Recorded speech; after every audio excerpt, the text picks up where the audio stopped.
உன்னுடைய வாழ்க்கையில என்ன பிரச்சனைக்காக நீ அழுகிறாய்? ஒரு பெண்ணை கேட்டால், அந்த அன்னாளை கேட்டால், அவள் அழுதாள். அவளுக்கு இருந்த பிரச்சனை, அவளுக்கு பிள்ளை இல்லை. பிள்ளை இல்லை என்று சொல்கிறதை விட அவளுடைய சக்களத்தை அவளை படுத்தின பாடுதான் அவளுக்கு என்னது பயங்கர. ஒவ்வொரு வார்த்தையும் பாய்சனா வந்துச்சு, ஒவ்வொரு வார்த்தையும் ஈட்டி போல வந்துச்சு. அந்த வார்த்தைகளை கேட்டு அவ அப்படியே நொறுங்கி போனான். உங்களுக்கு இப்படிப்பட்ட வார்த்தைகள் நீங்கள் உங்களுடைய வாழ்க்கையில் கேட்டிருக்கீங்களா? உங்களோட நெருங்கினவர்கள், உங்களுடைய நண்பர்கள், உங்களுடைய சொந்தக்காரர்கள் உங்களை குத்தி வேதனைப்படுத்துகிற வார்த்தைகளை பேசியிருக்காங்களா? அதை கேட்டு நீங்கள் அழுது இருக்கிறீர்களா? அப்படி நீங்கள் அழுது கொண்டிருந்தால் இப்பொழுது ஒருவேளை நீங்க சிரித்த முகத்தோடு கர்த்தருடைய சன்னிதானத்துக்கு வந்திருக்கலாம். ஆனால் உங்களுடைய உள்ளம் அழுது கொண்டிருக்க கூடும். இப்படிப்பட்ட அழுகையினுடைய வேதனை, ஒரு மனுஷனுடைய வேதனை அவருக்கு தெரியும், புருஷனுக்கு தெரியாது. நீ அழுதா எப்பவுமே இப்படித்தான் அழுதுகிட்டு இருப்பான்னு சொல்லுவான். புருஷன் அழுதா பொம்பளை பெண் மாறி வணிஞ்சிட்டு இருக்கான், அழுதுகிட்டு இருக்கான்னு சொல்லுவாங்க. அப்படி அல்ல. நீங்கள், நானும் கூட ஊழியத்தில் ஒரு இடத்துல போகும்போது எனக்கு பயங்கரமான ஒரு பாதை வந்தது, பயங்கரமான பிரச்சனை. திடீரென்று ஒரு லெட்டர் போட்டாங்க. அந்த லெட்டர்ல நான் ஓடி போற மாதிரி லெட்டர் போட்டாங்க. நான் என்னவோ லட்சக்கணக்கா பணத்தை சேர்த்து வச்சுட்டு நான் கிளம்புறதா ஒரு லெட்டர் போட்டாங்க. அதை கூப்பிட்டு எனக்கு என்கொயரி வச்சாங்க. என்கொயரி வச்சு ஒரே குழப்பம் வச்சாங்க. எனக்கு ஒண்ணுமே புரியல. இது என்னடா, இது ஒரு பெரிய பிரச்சனை, சம்பந்தமே இல்லாம வந்துருச்சு. யார போய் கேட்கறது? இவனா, அவனா, அவளா, இவளா, யார போய் கேட்கறது? கடைசியில எனக்கு ஒண்ணுமே ஓடல. சே, நம்ம நேம் ஸ்பாயில் ஆயிடுச்சு, நம்ம இத்தனை வருஷம் ஊழியம் செஞ்சது வீணா போச்சு, இவ்வளவு கஷ்டத்துல நம்மளை கொண்டு வந்து நிப்பாட்டாங்களே, இந்த ஜனத்துக்காக இரவும் பகலும் 4 மணிக்கு எழும்பி 6 மணிக்கு எழும்பி சாவு வாழ்வு நல்லது கெட்டது எல்லாத்துக்கும் தெரு தெருவா அலைஞ்சு இந்த ஜனத்துக்காக இத்தனை வருஷம் பாடுபட்டு எத்தனை உபவாச ஜெபம், எவ்வளவு கண்ணீர், எவ்வளவு காரியம் செஞ்சோம், கடைசியில நம்மளை இப்படி கவுத்திட்டானே. ஒரே துக்கம், தூக்கம் வராது, சாப்பிட்டா சாப்பாடு எடுக்காது. அப்படியே ஃபேத்தவங்களை சுத்திட்டே இருப்பேன். இந்த சிஸ்டர்ஸ் எல்லாம் என்னை பார்த்துட்டே இருப்பாங்க, என்ன பண்ண போறாரு இவரு, என்ன செய்வாரு, உடஞ்சு போயிட்டாரு, என்ன ஆக போதோ என்ன ஆக போதோன்னு. நான் அப்படியே சுத்திட்டே வருவேன். நைட்ல 11 மணி ஜெபம் முடிச்சிட்டு தூக்கம் எங்க வரும்? இங்கதான் ஏறிடுச்சே, மொத்தமா தலையில ஏறிடுச்சு, குழப்பங்களும் சமாதான கேடுகளும். ஆனா அப்படியே சுத்திட்டே இருப்பேன். என்ன பண்ண முடியும்? யார்கிட்ட போய் சொல்ல முடியும்? அம்மாவை தேட முடியுமா? ஊழியத்துல அப்பாவை தேட முடியுமா? அண்ணன் தம்பிட்ட போய் ஷேர் பண்ண முடியுமா? இல்ல மற்ற ஊழியக்காரங்கிட்ட போய் ஷேர் பண்ண முடியுமா? யார்கிட்ட போய் சொல்ல முடியும்? நான் அப்படியே சுத்துவேன், போய் நிப்பேன், காம்பவுண்ட் வால்ல நிப்பேன். இந்த சிஸ்டர்ஸ் எல்லாம் ஹால்ல உட்கார்ந்து ஜெபிச்சுட்டே இருப்பாங்க. இப்படியே திரும்பி திரும்பி பார்ப்பாங்க, என்ன பண்றாரு இவரு, என்ன நடக்குது, இவருக்கு என்ன சம்பவிக்குது. டெய்லி இதான் நடக்கும். நான் அப்படியே 10 மணி ஜெபம் முடிச்சுட்டு போவேன். அது ஒரு சின்ன சுவர், காம்பவுண்ட் வால், அதுல கொஞ்ச நேரம் நிப்பேன், அப்படியே யோசிப்பேன். கண்ணில இருந்து அப்படியே தண்ணியா வடியும்.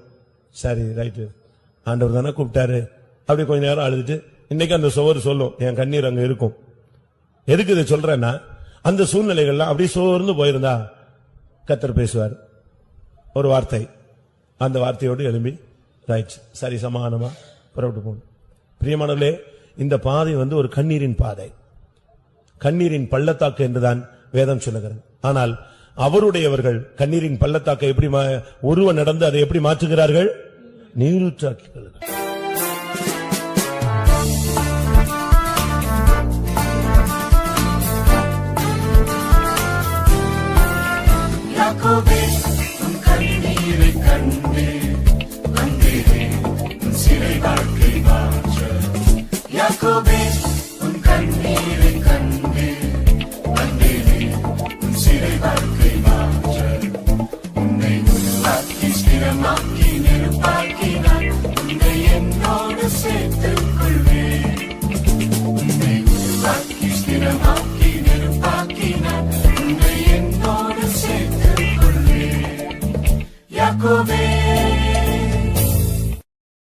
உயிர்த்தெழுந்த இயேசு மகிமைக்கு போகிறதுக்கு முன்பாக ஒரு ஊழியத்தை செய்துவிட்டு தான் போனார். அதை நாம் இப்பொழுது சில வசனங்கள் மூலமாக நாம் சிந்திக்கலாம். இங்கே சீசர்கள், அங்கே அந்த பெண்கள் உடனே கல்லறைக்கு வந்த பொழுது அங்கே ஒரு செய்தி இருந்தது, அவர் இங்கே இல்லை, தாம் சொன்னபடியே அவர் உயிர்த்தெழுந்தார், இதோ வந்து பாருங்கள் என்று சொன்னார்கள். ஆனால் வந்து பார்த்த பொழுது அங்கே இயேசு இல்ல. இன்னும் அவங்களுக்கு துக்கத்துல மரித்த துக்கம் இருந்தது. இப்ப ஆளை காணுங்கிற, அந்த சரீரத்தை கூட காணலைங்கிற ஒரு பெரிய துக்கம். உயிர்த்தெழுந்த இயேசு எங்கே போனார்? உயிர்த்தெழுந்த இயேசு உடனே போய் மகிமையில போய் உட்கார்ந்துட்டு அவர் இளைப்பாறவில்லை. இல்லாவிட்டால் உடனே வருஷக்கணக்காக 33 வருஷம் விட்டு போயிருந்த அந்த பிதாவின் மகிமைக்கு ஓடி போய் என்ன செய்யல, உட்கார்ல. உடனே போய் பிதாவின் சமமாக இருப்பதை அவர் உடனே ஏற்றுக்கொள்ளவும் இல்லை. அவருக்கு உடனே அந்த சிங்காசனம் அவசியப்படவும் இல்லை. உயிர்த்தெழுந்த இயேசு 8 இடங்களுக்கு அவர் கடந்து போனார். 7-8 இடங்களுக்கு அவர் கடந்து போனார். இல்லாவிட்டால் 7-8 இடங்களிலே அவர் தரிசனம் ஆனார். இத முடிச்சுதான் அவர் 40வது நாள் எங்க போனாரு? 40 நாள் இந்த பூமியில இருந்து தன்னை உயிரோடு இருக்கிறதாக காண்பித்தார். அது மாத்திரமல்ல, மறுபடி இவர்களை ஸ்டடி பண்ணார். சோர்ந்து விடாய்த்து கலங்கி நொறுங்கி போன உள்ளங்களை சரிப்படுத்தி விட்டு தான் போனார். உடனே அவர் பரலோகத்துக்கு போய் அவர் இளைப்பாறும்படியாக வாஞ்சிக்கவே இல்லை. முதலாவதாக நாம் பார்க்கும் பொழுது அவர் உயிரோடு எழுந்து அந்த கல்லறையிலேயே வெயிட் பண்ணார். முதலாவது ஏனென்றால் அந்த பிள்ளைகளுடைய அழுகையை அமர்த்தும்படியாக. ஏன்னா அவங்க 2 பேரும் ஓடி வராங்க. மகதலேனா மரியாளும் இன்னொரு மரியாளும் ஆண்டவருடைய சமூகத்தை அந்த கல்லறையை தேடி அவர்கள் ஓடி வருகிறார்கள். நாம் இதை பார்க்கும் பொழுது யோவான் எழுதின சுவிசேஷம் 20ஆம் அதிகாரத்திலே நாம் பார்க்கும் பொழுது அவங்க கல்லறையை வந்து பார்த்துட்டு அழ ஆரம்பிச்சிட்டாங்க. இப்படி ஆயிடுச்சே, அவரை காணுமே. அவர்களுடைய அழுகையை அவர் கண்டார். 11ஆம் வசனம். மரியாள் கல்லறையின் அருகே வெளியே நின்று அழுது கொண்டிருந்தாள். அப்படி அழுது கொண்டிருக்கையில் அவள் குனிந்து கல்லறைக்குள்ளே பார்த்து அவள் அழுது கொண்டிருந்தாள். மனித வாழ்க்கையில ஒரு தவிர்க்க முடியாத ஒரு தன்மை கண்ணீர். முடியாத பட்சத்தில், இயலாமை உண்டாகும் பொழுது, மற்றவர்களால் பாதிப்புகள் வரும் பொழுது, சில வார்த்தைகள், சில சம்பவங்கள், சில சூழ்நிலைகள் ஒரு மனிதனை கண்ணீர் விட வைத்திருக்கிறார். ஒரு சில சொல்லுவாங்க, நான் கண்ணீரே வடிச்சது இல்லைன்னு. அப்படி யாராவது இருக்கீங்களா? இங்க அழுததே இல்லைன்னு அப்படி ஒரு கல்நெஞ்சம் இருந்தா கூட அந்த கல்நெஞ்சத்தை கூட கல்வாரி என்ன செய்யும்? உருக்கி விடும். ஒரு மனிதன் அவனுடைய வாழ்க்கையில ஒரு போஷனே கண்ணீர் தான். நீங்க அழுதிருப்பீங்க, நானும் அழுதிருப்பேன். பெற்றோர்கள் இறந்தா அழுவோம், வேதனை வந்தால் அழுவோம். ஆனா இவங்க இந்த 2 பேரும் தன்னுடைய பெற்றோர்கள் இறந்ததுக்காக அழுகல, இயேசுவை காணவில்லை என்று என்ன செய்தார்கள்? அழுதார்கள். இயேசுவை பார்க்கணும்னு என்னைக்காவது அழுதிருக்கீங்களா? இயேசுவை பார்க்கணும்னு என்னைக்காவது அழுதிருக்கீங்களா? நேற்று ராபோஜனத்தில் அழுதவங்க எத்தனை பேரு? நான் நேற்று ராபோஜனம் கொடுத்தேன், எத்தனையோ பேர் அழுதுட்டு இருந்தாங்க. எனக்கு ரொம்ப கஷ்டமா இருந்தது. அவங்க அந்த சிலுவையை தியானிச்சு, வாழ்க்கையுடைய தோல்விகளை தியானிச்சு, தங்களுக்கு இப்படி ஒரு பாக்கியம். ஏனென்றால் நேற்று மெசேஜ் வந்து இயேசு சொல்றார், நான் உங்களுடனே பஸ்காவை புசிக்க ஆசையா இருக்கேன். ராபோஜனம் எடுக்க உங்களோடு நான் ராபோஜனம் எடுக்க நான் ஆசையா இருக்கிறேன்னு சொன்னார். அப்ப இயேசுவோடு ராபோஜனம் எடுக்க நமக்கு தகுதி இருக்கா? அந்த அளவு மகா பரிசுத்தமான தெய்வம், அவரோடு நமக்கு பஸ்காவை புசிக்கிறதுக்கு தகுதி இருக்கா? இதுதான் நேற்றைய கேள்வி.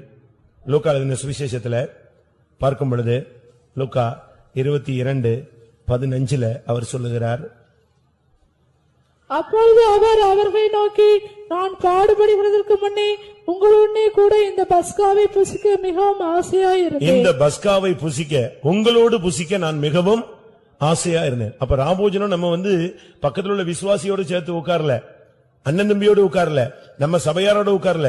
இந்த பந்தியில யார் இருக்கிறா? அதர்சனமான ஒரு தெய்வன் இருக்கிறார். அவர் சொல்றாரு, நான் உங்களுடனே கூட இந்த பஸ்காவை புசிக்க ஆசையா இருந்தேன். அவங்க எல்லாம் யாரு? ஒரு சிலர் சொல்றாங்க, இவன் ராபோஜனம் எடுத்துக்கிற இடத்துல நான் என்ன செய்ய முடியாது, எடுக்க முடியாது. இந்த ஆள் ராபோஜனம் கொடுத்தா நான் எடுக்க மாட்டேன்னு சொல்லுவாங்க. அதெல்லாம் தவறு. இயேசு காட்டி கொடுக்கிறவனிடத்திலும் விட்டு விட்டு ஓடி போகிறவனோடும் சேர்ந்து என்ன செஞ்சாரு? கர்த்தருடைய பந்தியில பங்கெடுத்தார். அவர் சொல்றார், இவர்களுடனே கூட நான் இந்த பந்தியிலே பஸ்காவை ஆசரிக்க நான் மிகவும் ஆசையா இருந்தேன். அப்ப இயேசுவோடு உனக்கு இந்த பந்தியில பங்கெடுக்கிறதுக்கு ஒரு சான்ஸ் கிடைச்சதுன்னா உடனே அந்த ஜனங்கள் எல்லாம் அழுகுறாங்க, இருதயம் உடையுது. இயேசுவோடு எனக்கு ஒரு பஸ்காவா, இயேசுவோடு நான் கர்த்தருடைய பந்தியில பங்கெடுக்கிறேனா? அப்போது எவ்வளவு பெரிய ஒரு பாக்கியமான ஒரு அனுபவம். இங்கே நான் பார்க்கும் பொழுது இந்த 2 பெண்களும் உட்கார்ந்து ஓன்னு அழுதாங்க. போயிடுச்சே, இயேசு மரிச்சாரு, இப்போ இயேசுனுடைய சரீரத்தை கூட நெஞ்சிட்டாங்க, கொண்டு போயிட்டாங்க. உங்களுடைய வாழ்க்கையில கண்ணீரை மாற்றும்படியாகவே உயிர்த்தெழுந்த இயேசு இந்த காலை வேளையிலே நம்முடைய மத்தியிலே வந்திருக்கிறார். உன்னுடைய வாழ்க்கையில என்ன பிரச்சனைக்காக நீ அழுகிறாய்? ஒரு பெண்ணை கேட்டால், அந்த அன்னாளை கேட்டால், அவள் அழுதாள். அவளுக்கு இருந்த பிரச்சனை, அவளுக்கு பிள்ளை இல்லை. பிள்ளை இல்லை என்று சொல்கிறதை விட அவளுடைய சக்களத்தை அவளை படுத்தின பாடுதான் அவளுக்கு என்னது பயங்கர. ஒவ்வொரு வார்த்தையும் பாய்சனா வந்துச்சு, ஒவ்வொரு வார்த்தையும் ஈட்டி போல வந்துச்சு. அந்த வார்த்தைகளை கேட்டு அவ அப்படியே நொறுங்கி போனான்.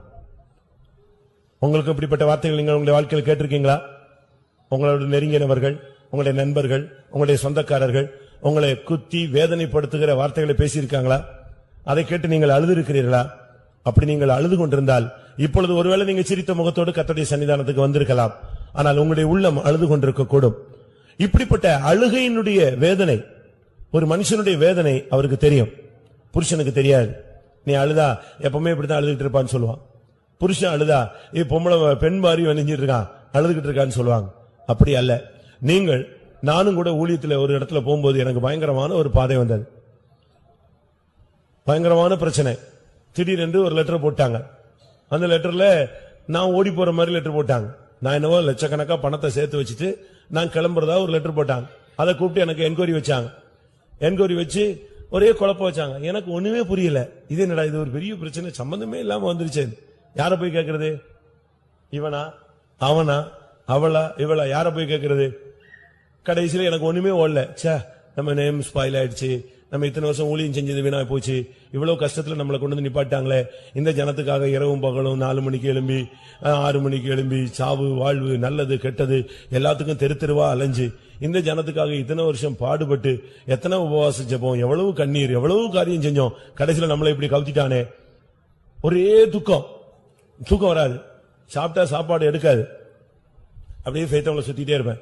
இந்த சிஸ்டர்ஸ் எல்லாம் என்னை பார்த்துட்டே இருப்பாங்க. என்ன பண்ண போறாரு இவரு, என்ன செய்வாரு, உடஞ்சு போயிட்டாரு, என்ன ஆக போதோ, என்ன ஆக போதோன்னு நான் அப்படியே சுத்திட்டே வருவேன். நைட்ல 11 மணி ஜெபம் முடிச்சிட்டு தூக்கம் எங்க வரும்? இங்கதான் ஏறிடுச்சே, மொத்தமா தலையில ஏறிடுச்சு, குழப்பங்களும் சமாதான கேடுகளும். ஆனா அப்படியே சுத்திட்டே இருப்பேன். என்ன பண்ண முடியும்? யார்கிட்ட போய் சொல்ல முடியும்? அம்மாவை தேட முடியுமா? ஊழியத்துல அப்பாவை தேட முடியுமா? அண்ணன் தம்பிட்ட போய் ஷேர் பண்ண முடியுமா? இல்ல மற்ற ஊழியக்காரங்கிட்ட போய் ஷேர் பண்ண முடியுமா? யார்கிட்ட போய் சொல்ல முடியும்? நான் அப்படியே சுத்துவேன், போய் நிப்பேன், காம்பவுண்ட் வால்ல நிப்பேன். இந்த சிஸ்டர்ஸ் எல்லாம் ஹால்ல உட்கார்ந்து ஜெபிச்சுட்டே இருப்பாங்க. இப்படியே திரும்பி திரும்பி பார்ப்பாங்க. என்ன பண்றாரு இவரு, என்ன நடக்குது, இவருக்கு என்ன சம்பவிக்குது. டெய்லி இதான் நடக்கும். நான் அப்படியே 10 மணி ஜெபம் முடிச்சுட்டு போவேன். அது ஒரு சின்ன சுவர், காம்பவுண்ட் வால், அதுல கொஞ்ச நேரம் நிப்பேன். அப்படியே யோசிப்பேன். கண்ணில இருந்து அப்படியே தண்ணியா வடியும்.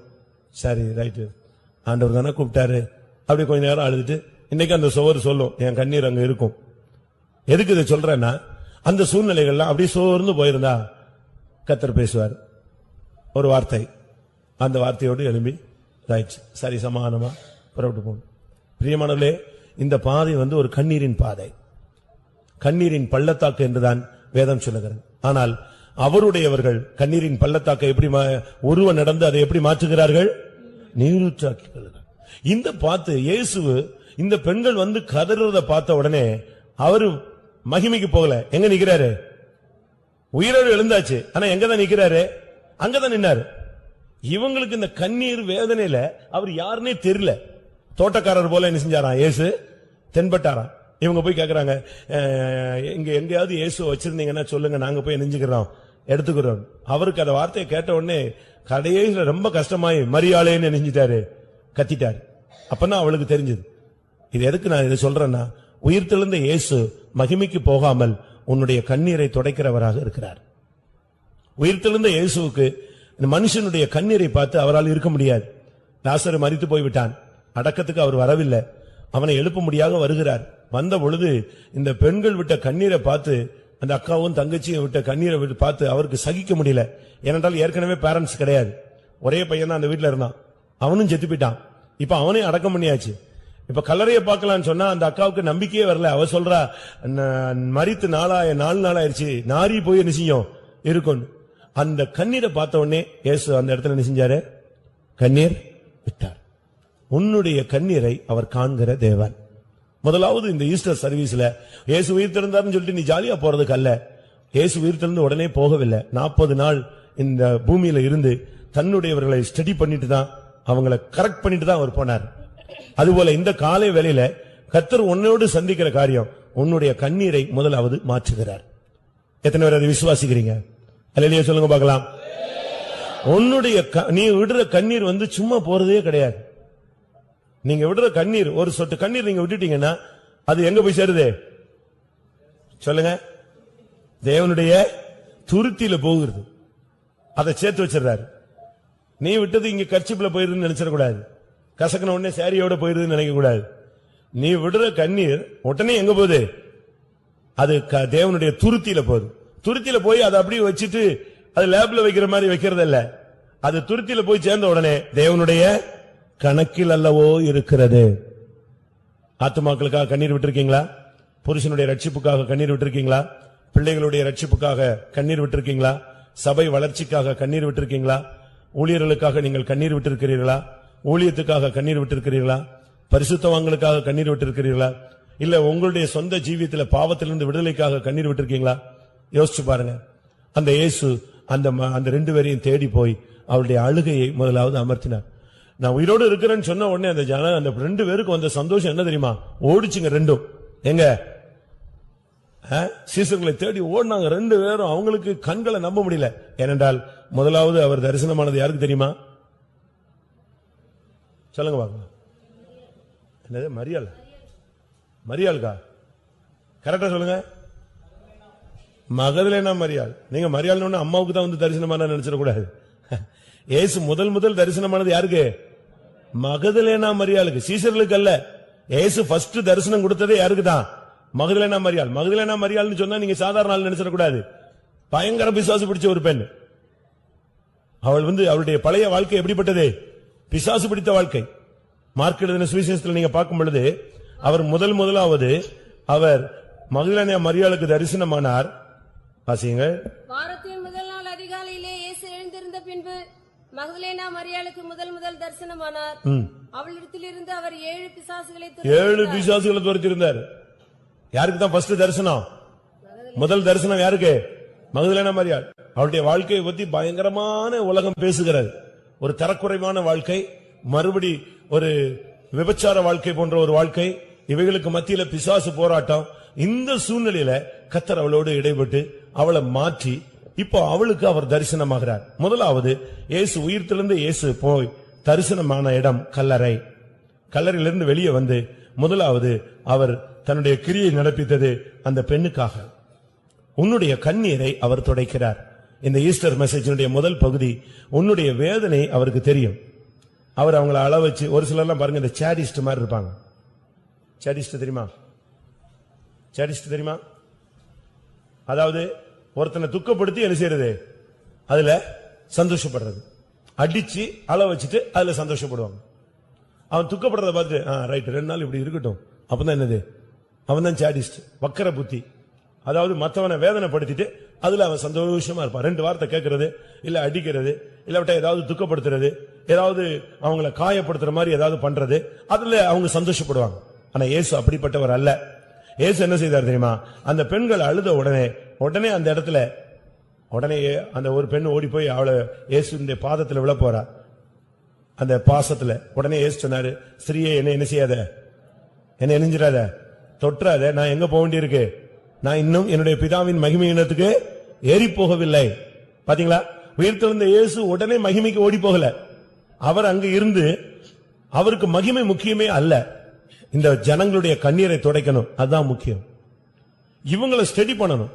அதனால நீங்க உங்களுடைய வாழ்க்கையில எந்த சூழ்நிலையில் இருந்தாலும் சரி, வியாதியா இல்லாவிட்டால் போராட்டங்கள்ல இல்ல எதுலயாவது உங்களுக்கு ஒரு மன வருத்தங்கள் இருந்து கண்ணீர் வடிச்சிட்டு இருக்காங்க. ஒரு சிலர்லாம் கண்ணீர்னா சும்மா இல்ல. ஒரு ஆர்சி பெண் ஒரு முஸ்லிமை விவாகம் புரிந்து விட்டாள் விருப்பப்பட்டு. அவன் முதலாவது நல்லா தான் இருந்தான். போக போக போக போக பயங்கரமா கடனாளியாய் மாறிவிட்டான். கடனை அடைக்க முடியாத ஒரு சூழ்நிலை வந்த பொழுது அவனை எல்லாரும் விரட்ட ஆரம்பிச்சிட்டாங்க, கொல்றதுக்கு. அந்த நேரத்தில் அவனுக்கு இந்த துக்கத்தை மறக்கிறதுக்கு அவன் குடிகாரனா மாறிட்டான். எப்படி இருக்கும்? ஒரு பக்கத்துல கடன், மற்றொரு பக்கத்துல குடி. இந்த ஆர்சி பொண்ணு இவனை கட்டினதுக்காக பயங்கர வேதனைப்பட்டா. கடைசியில ஏதோ ஒரு பெண்டிகாஸ்ட் சர்ச்சுக்கு போக ஆரம்பிச்சு அவன் அந்த முஸ்லீம் ரட்சிக்கப்பட்டு சாட்சி சொல்றான். நான் தண்ணி அடிச்சுட்டு படுத்து கிடப்பேன், காலையில எந்திரிச்சு பார்த்தா என் தலையனை முழுசு நெஞ்சிருக்கும், ஈரமா இருக்கும். நான் எதுவும் வாமிட் பண்ணிட்டனோ என்னன்னு பார்த்தா இல்ல, என் ஒய்ஃப் என் தலைக்கிட்ட வச்சு அழுது நெஞ்சிருக்கா. அந்த தலையனை முழுசும் டெய்லி அவ அழுது அந்த பில்லோ அப்படியே ஈரமாவே கிடக்கும். அந்த கண்ணீர் தான் என்ன செஞ்சது? என்னை சந்தித்தது. யோசித்து பாருங்க. நீங்க விடுற கண்ணீர் ஒண்ணுமே விருதாவாக போகாது. அந்த கண்ணீரை பார்த்துட்டு இயேசு அசால்ட்டா போகிற ஆளும் கிடையாது. அதனால தான் உயிர்த்தெழுந்த இயேசு போன முதல் இடம் இந்த பிள்ளைகளுடைய கண்ணீரை துடைக்க முடியாத கல்லறையிலே அவர் கடந்து வந்திருந்தார். அடுத்ததாக மார்க் எழுதின சுவிசேஷத்தில் நான் பார்க்கும் பொழுது 16ஆம் அதிகாரத்தில் 12ஆம் வசனத்தில், அதன் பின்பு அவர்கள் 2 பேர் ஒரு கிராமத்துக்கு நடந்து போகிற பொழுது அவர்களுக்கு மறுரூபமாக தரிசனமானார். அவர் ஒரு கிராமத்துக்கு போகும் பொழுது அந்த 2 பேர் கிராமத்துக்கு போனார்கள். இதை குறித்து நாம் சரியாக விளங்கிக் கொள்ள வேண்டுமானால் லூக்கா 24ஆம் அதிகாரம் 13ஆம் வசனத்தை நாம் பார்க்கலாம். அன்றைய தினமே அவர்கள் 2 பேர் எருசலேமுக்கு 7 அல்லது 8 மைல் தூரமான எம்மாவு என்னும் கிராமத்துக்கு போனார்கள். எம்மாவு என்ற கிராமத்துக்கு போனார்கள். 2 பேரு, அந்த சீசர்ல 2 பேரு எம்மாவூருக்கு கிளம்பிட்டான். கிளம்பி போனாலும் 2 பேருக்கும் பயங்கரமான மன வருத்தங்கள். அவங்களுடைய என்னன்னா, அவங்க என்ன நினைச்சாங்கன்னா, இயேசு ராஜாவா மாறிடுவாரு, நம்ம எல்லாம் மினிஸ்டர் ஆயிரலாம், எல்லா பிரச்சனையும் சால்வ் ஆயிடும், நம்ம தான் ஆளுகை செய்ய போறோம்னு நம்பி இருந்தாங்க. இங்க திடீர்னு பார்த்தா இஸ்ரவேலை ரட்சிக்கிறவர் என்று நாங்கள் அவரை நம்பி இருந்தோம். ஆனா என்ன நடந்துச்சுன்னா, திடீர்னு பார்த்தா அவர் செத்து போயிட்டாரு. இப்ப நாங்கெல்லாம் எங்களுடைய வாழ்க்கையே கேள்விக்குறியாய் போய்விட்டது. பயங்கர கலக்கம், அவங்களுடைய துக்கம். 17ஆம் வசனம் வாசிங்க. அப்பொழுது அவர் அவர்களை நோக்கி, நீங்கள் துக்கமுகம் உள்ளவர்களாய் வழி நடந்து ஒருவரை ஒருவர் சொல்லிக் கொள்கிற காரியங்கள் என்னவென்று கேட்டார். நம்பிக்கை அவர்களுக்கு போய்விட்டது. அவங்களுடைய நம்பிக்கை சிதைந்து போய்விட்டது. அவங்க நொறுங்கி போன ஒரு நிலவரத்துக்கு தள்ளப்பட்டு விட்டார்கள். எந்த விதத்திலும் அவர்களுக்கு ஆறுதலே கிடையாது. எங்க போய் சொல்லுவாங்க? அவங்க நம்பி இருந்ததே இயேசுவை தான். நல்ல எழுப்புதல், அற்புதங்கள், அதிசயங்கள், அடையாளங்கள், தொட்டால் சுகம், பார்த்தால் சுகம், காணிக்க கொட்டுது, எல்லா வசதி வாய்ப்பு, நல்ல ஒரு ஊழியம். திடீர்னு பார்த்தா எல்லாமே வைண்டப் ஆயிடுச்சு. இயேசு இல்ல, அடிச்சிட்டாங்க, கொன்னுட்டாங்க, அவரை சிலுவையில வச்சுட்டாங்க, மூடிட்டாங்க, முடிஞ்சது. 1 நாள் ஆச்சு, 2 நாள் ஆச்சு, 3 நாள் ஆச்சு. இவங்க பார்த்தாங்க, இனி நமக்கு ஒண்ணுமே இல்ல, நம்ம பின்மாறி தான் போகணும், வேற வழி கிடையாது, நம்ம கிராமத்துக்கு என்ன செஞ்சிடலாம், போயிடலாம். அந்த நிலவரத்துக்கு அவங்க வந்தாச்சு. அந்த நிர்பந்தமான சூழ்நிலைகளுக்கு அவர் தள்ளப்பட்டார்கள். வேற வழியே கிடைக்கல. அப்படி ஒரு கலக்கம், ஒரு பக்கத்துல துக்கம், ஒரு பக்கத்துல பரியாசம், ஒரு பக்கத்துல கேள்வி, ஒரு பக்கத்துல இனிமே வருங்காலம் என்ன நடக்கும், இனிமேல் வருங்காலத்துல நமக்கு என்ன நம்பிக்கை. ஒரு நொறுங்கி போன ஒரு நிலவரத்துல ஒரு பிடியும் இல்லாத ஒரு சூழ்நிலைக்கு வரும் பொழுது இயேசு அங்க வந்தார். அந்த உயிர்த்தெழுந்த இயேசு பாருங்க, கல்லறையிலிருந்து அந்த அழுகையை நிறுத்தினவரு அடுத்து இந்த ஜனத்தினுடைய துக்கத்தை மாற்றும்படியாக தேடி வந்தார். அவங்களோட ஒரு வழிபோக்கனை போல சேர்ந்து கொண்டார். நீங்கள் துக்கம் முகமுள்ளவர்களாய் வழி நடந்து ஒருவருக்கு ஒருவர் சொல்லிக் கொடுக்கிற காரியங்கள் என்ன என்று கேட்டார். இவங்க சொன்னாங்க, உங்களுக்கு தெரியாதா, இயேசுன்னு ஒருத்தர் இருந்தார் தெரியுமா, அவர் எவ்வளவு அற்புதம் செஞ்சார், கடைசியில பாருங்க இப்ப மரிச்சிட்டாரு, இஸ்ரவேல்ல நடந்தது உனக்கு தெரியாதா? இப்படிலாம் அவங்க பேசிக்கிட்டே வந்தாங்க. கடைசியில தான் தெரியும் யார் அது கூட வந்தது, இயேசு. உன்னுடைய மன கலக்கத்தை, உன்னுடைய வேதனையை அப்படியே அவர் விட்டு விட்டு போக விரும்பவில்லை. இன்றைக்கு மெசேஜ் நீங்க சரியா கவனிச்சீங்கன்னா உங்களுடைய வாழ்க்கையில உள்ள பிரச்சனைகளுக்கு இன்னைக்கு ஒரு சொல்யூஷன் கிடைக்கும். உயிர்த்தெழுந்த இயேசு, நீ இன்னைக்கு ஈஸ்டர் சர்வீஸுக்கு வந்திருக்கிற, ஈஸ்டர் சர்வீஸ் முடிஞ்சு போகும்போது இந்த உயிர்த்தெழுந்த இயேசு அன்றைக்கு போய் அவர்களை சந்தித்ததல்ல, இன்றைக்கு இந்த மெசேஜின் மூலமாய் உன்னை சந்திக்க விரும்புகிறார். அதுதான் தேவனுடைய திட்டம். இன்னைக்கு இந்த கூட்டத்துக்கு வந்திருக்கீங்க, ஏதோ ஈஸ்டர் சர்வீஸுக்கு போறோம், பவனிக்கு போனோம் அப்படின்னு நீங்க வந்திருக்கலாம். ஆனா கர்த்தருடைய திட்டம் அது அல்ல. ஆண்டவருடைய ஒரே திட்டம், ஒன்னு உன்னுடைய அழுகையை அவர் உன் கண்ணீரை துடைப்பது. இரண்டாவது, உயிர்த்தெழுந்த இயேசுனுடைய அடுத்த திட்டம், உன்னை காயப்படுத்திக் கொண்டிருக்கிற வேதனையை நீக்குவது. ஒரு துக்கம் உனக்குள்ள இருக்கு, வருங்காலத்தை குறித்த ஒரு துக்கம், பிள்ளைகளை குறித்த ஒரு துக்கம், ஒரு வேதனை, ஒரு நம்பிக்கையற்ற ஒரு நிலவரம். அப்படிப்பட்ட பவுல் சொல்கிறார் ஒரு இடத்துல, தப்பி பிழைப்போம் என்ற நம்பிக்கை எங்களுக்கு நெஞ்சிருச்சு, அற்று போயிடுச்சு, இனி எனக்கு வாழ்க்கை உண்டா, இனி மரணம் தான், அந்த நிலவரத்துக்கு. அப்படிப்பட்ட சூழ்நிலையில அவர் தள்ளப்பட்டதை அவரே அறிக்கையிடுகிறார். தப்பி பிழைப்போம் என்கிற நம்பிக்கை எங்களுக்கு ஒரு நம்பிக்கையும் இல்லை, அந்த நிலவரத்துக்கு நான் தள்ளப்பட்டு விட்டேன். எப்படி இருக்கும்னு யோசிச்சு பாருங்க. அப்போஸ்தலர் நடபடிகள் 27ஆம் அதிகாரம் 20ஆம் வசனத்தினுடைய கடைசி பகுதியிலே, அநேக நாளாய் சூரியனாவது நட்சத்திரங்களாவது காணப்படாமல் மிகுந்த பெரும் காற்று மழையும் அடித்துக் கொண்டிருந்தபடியால் இனி தப்பி பிழைப்போம் என்னும் நம்பிக்கை முழுவதும் அற்று போயிடுச்சு. முழுமையாக நம்பிக்கையற்ற ஒரு நிலவரம். யாராவது அப்படி வந்திருக்கீங்களா? ஜெபிச்சிட்டேன், உபவாசம் போட்டேன், ஜெபிச்சாச்சு, எத்தனையோ நாள் ஜெபிச்சிட்டேன், எத்தனையோ நாள் உபவாசம் போட்டேன், எவ்வளவோ பேர் எனக்காக ஜெபிச்சிட்டாங்க, எவ்வளவோ பேர் எனக்காக பிரயாசப்பட்டாங்க, என்னெல்லாமோ நான் பார்த்துட்டேன், ஆனா ஒண்ணுமே எனக்கு இப்ப என்ன செய்யல, முடியல. ஒரு நிர்பந்தமான நிலவரத்துக்கு வந்துட்டேன், இப்ப யாருமே எனக்கு கை கொடுக்கல, நான் இப்பொழுது கைவிடப்பட்ட ஒரு நிலவரத்துக்கு, புறக்கணிக்கப்பட்ட ஒரு நிலவரத்துக்கு நான் தள்ளப்பட்டிருக்கிறேன். இப்படி நம்பிக்கையற்ற நிலவரத்தில் நீ இருந்தா உனக்கு கர்த்தர் இன்றைக்கு சொல்லுகிற வார்த்தை, உன்னோடு கூட அவர் நடந்து வருவார். உன்னுடைய வேதனையின் பாதையிலே அவர் உண்டு. அவர் நடந்து வந்து செய்யறது என்ன தெரியுமா? இவங்களோட பேசிக்கிட்டே வந்தார். பேசி பேசி பேசி பேசி இல்லையே, அவர் முதல்ல இருக்கும்போதே சொன்னாரே, அடிபடுவேன் உயிரோடு எழும்புவேன்னு சொன்னாரே, இப்படி வரிசையா சொல்லிக்கிட்டே வந்தாங்க. சொல்லி சொல்லி சொல்லி கடைசியில வந்த உடனே அவங்க சொன்னாங்க, நீங்க எங்களோட கூட இருங்களேன், நல்லா தானே பேசிட்டு வரீங்க. வீட்டுக்கு போன பின்பு அவர் அப்பத்தை எடுத்து என்ன செஞ்சாரு? ஆசீர்வதிச்சார். ஆசீர்வதிச்சு அந்த ஆசீர்வதித்த ஸ்டைல பார்த்த பிறகுதான் இவங்களுக்கு யாருன்னே தெரிஞ்சது. மரியாளேன்னு சத்தம் கேட்ட உடனே தான் அவளுக்கு இது எங்கேயோ கேட்ட ஒரு குரலாச்சே அப்படின்னு யோசனை வந்துச்சு. அந்த சத்தம் அவளை உயிர்ப்பிக்க ஆரம்பிச்சிருச்சு. அதே போல இவர் அந்த அப்பத்தை எடுத்து, லூக்கா எழுதின சுவிசேஷம் 24ஆம் அதிகாரத்துல 30ஆம் வசனத்துல, அவர்களோட அவர் பந்தி இருக்கையில் அவர் அப்பத்தை எடுத்து ஆசீர்வதித்து அதை பிட்டு அவர்களுக்கு கொடுத்தார். இந்த ஸ்டைல பார்த்த உடனே கண்ணு திறந்துருச்சு. யார் இது? இது யாருதான்? இது இயேசு. பிரியமானவர்களே, உங்களோடு கூட உங்களுடைய துக்கத்திலே பங்கெடுக்கக்கூடிய ஒருவர் இருக்கிறார். அதனால்தான் ஏசாயா தீர்க்கதரிசி சொல்லுகிறான், அவர்களுடைய எல்லா நெருக்கங்களிலும் அவர் நெருக்கப்பட்டார். அவர்கள் என்ன விதத்துல கஷ்டப்பட்டாங்களோ அதே அளவுல அவருடைய எல்லா நெருக்கங்களிலும் உன்னுடைய துக்கத்தை அவர் சுமக்கிறவர். ஏசாயா தீர்க்கதரிசனத்துல புத்தகத்துல பார்க்கும் பொழுது அவர்தாமே நம்முடைய துக்கங்களை ஏற்றுக்கொண்டார், அவர்தாமே நம்முடைய துக்கங்களை சுமந்தார். இரண்டாவது, உன்னுடைய கண்ணீரை துடைப்பது மாத்திரமல்ல, உனக்கு இருக்கிற ஒரு துக்கம் இருக்கிறார். அது மாம்சீக துக்கமாக இருக்கலாம், உன் குடும்பத்தை பற்றிய துக்கமா இருக்கலாம், உன்னுடைய சரீரத்தில் உள்ள வேதனையின் துக்கமாக இருக்கலாம்.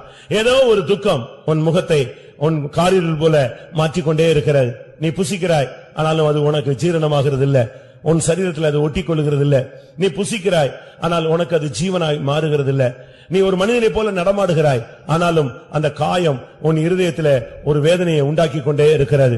இந்த துக்கத்தை மாற்றும்படியாகத்தான் உன்னுடைய பிரயாணத்திலே, வாழ்க்கை என்கிற பயணத்தில் ஆண்டவராகிய இயேசு கிறிஸ்து உன்னோடு கூட வந்து உன்னுடைய துக்கங்களை இரண்டாவதாக மாற்ற விரும்புகிறார். மூன்றாவதாக லூக்கா எழுதின சுவிசேஷம் 24ஆம் அதிகாரம் 33ஆம் வசனம். அந்நேரமே எழுந்திருந்து எருசலேமுக்கு திரும்பி போய் 11 அவர்களோடு இருந்தவர்களும் கூடியிருக்க கண்டு, கர்த்தர் மெய்யாகவே உயிர்த்தெழுந்த சீமோனுக்கு தரிசனமானார் என்று அவர்கள் சொல்ல கேட்டு, வழியில் நடந்தவர்களையும் அவர் அப்பத்தை பிற்கையில் தாங்கள் அவரை அறிந்து கொண்டதையும் விவரித்து சொன்னார்கள். அடுத்த வசனம். இவைகளை குறித்து அவர்கள் பேசிக் கொண்டிருக்கையில் இயேசுதாமே அவர்கள் நடுவிலே நின்று உங்களுக்கு சமாதானம் என்றார். இங்கே மூன்றாவது அவர் தரிசனமாகிற ஒரு இடம். முதலாவது கல்லறையிலே அந்த பெண்களுக்கு ஆளுவருடைய கண்ணீரை மாற்றும்படியாக தரிசனமானவர். இரண்டாவதாக அந்த 2 பேருடைய துக்கத்தை ஆற்றும்படியாக தரிசனமானவர். மூன்றாவதாக இவர்களுக்கு சமாதானத்தை கொடுக்கும்படியாக அங்கே அவர் தரிசனமானார். பூட்டி இருந்த அந்த அறையிலே அவர் உள்ளே வந்து உங்களுக்கு சமாதானம் என்று சொன்னார். அவங்க எல்லாம் பயந்து கலங்கி ஏதோ ஒரு அசுத்தாவி வந்துருச்சுன்னு சொல்லிதான் பயந்தாங்க. உடனே சொன்னார், நான் தான், பயப்படாதிருங்கள், ஏன் சந்தேகப்படுகிறீர்கள்?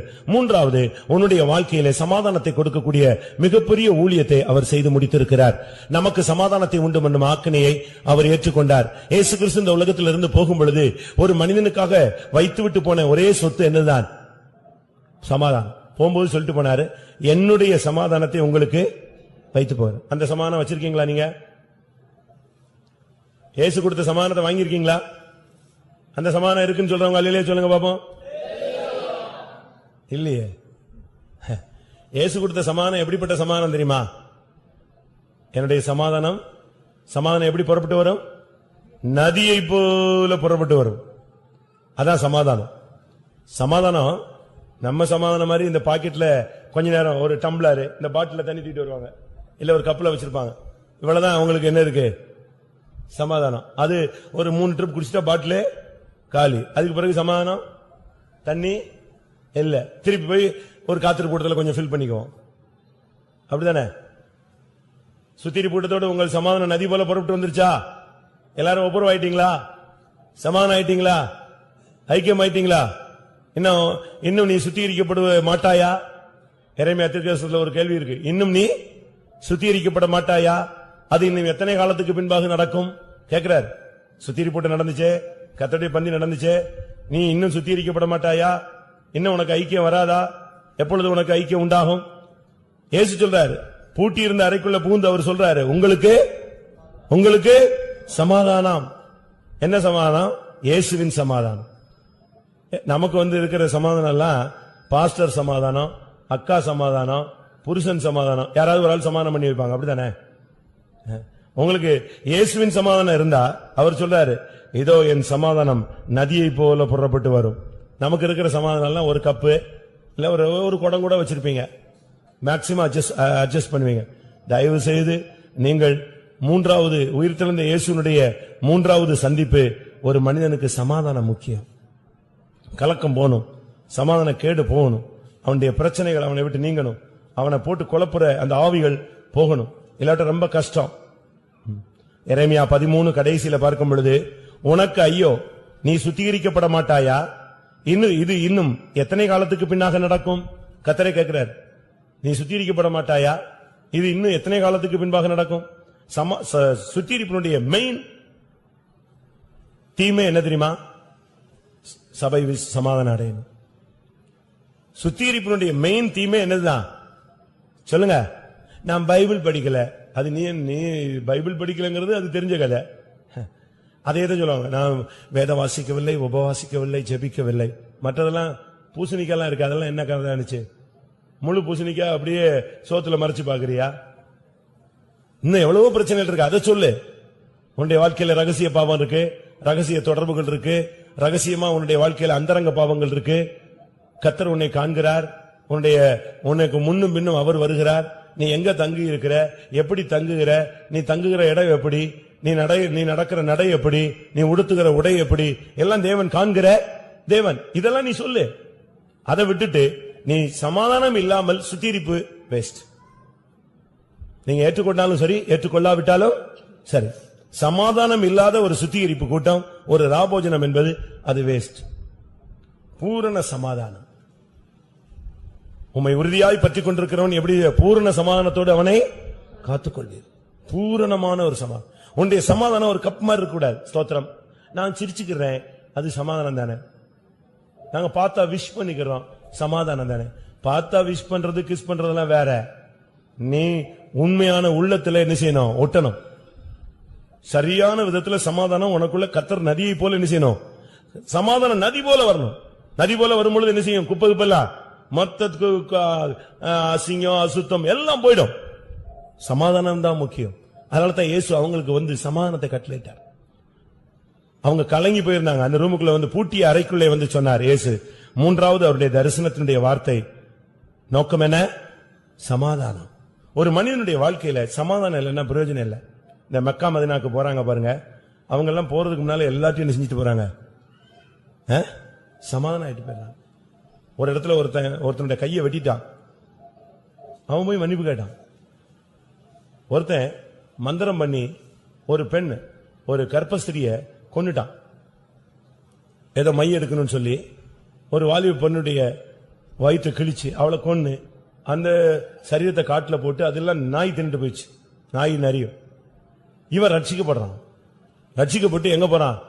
அந்த பெண் கூட பிறந்த இவனுடைய உடனே சுத்தி கொண்டே இருந்த ஒரு நண்பனுடைய தங்கச்சி, க்ளோஸ் ஃப்ரெண்டோட தங்கச்சியை தான் இவன் அப்படி செஞ்சுட்டான். கடைசியில இவன் ரட்சிக்கப்படும் போது அவன்கிட்ட போய் மன்னிப்பு கேட்கிறான். அவன் தங்கச்சி சாவுக்கு நான் தான் என்னது காரணம். எப்படி இருக்கும்? நீங்க போய் மன்னிப்பு கேட்பீங்களா? சோத்திரம் சோத்திரம், தெரியாம போற வரைக்கும் நன்றி ஆண்டவரே நான், அப்படிதான் நம்ம சொல்லுவோம். இன்னொரு இடத்துல இப்படி போய் மன்னிப்பு கேட்டா பிரச்சனை வந்துடுன்னு போலீஸ் ஸ்டேஷன்ல போய் ஒத்துக்கிட்டு நான் தான் அந்த தப்பு பண்ணேன்னு சொல்லி ஒத்துக்கிட்டு போலீஸ் உடனே நீ மன்னிப்பு என்னமோ புதுசா வர்ற பெந்தேகோஸ்காரங்கிற, நீ இப்ப போய் கேட்டா பெரிய பிரச்சனை ஆயிரும், நாங்க ஒத்துக்க மாட்டோம்னு சொல்றான்.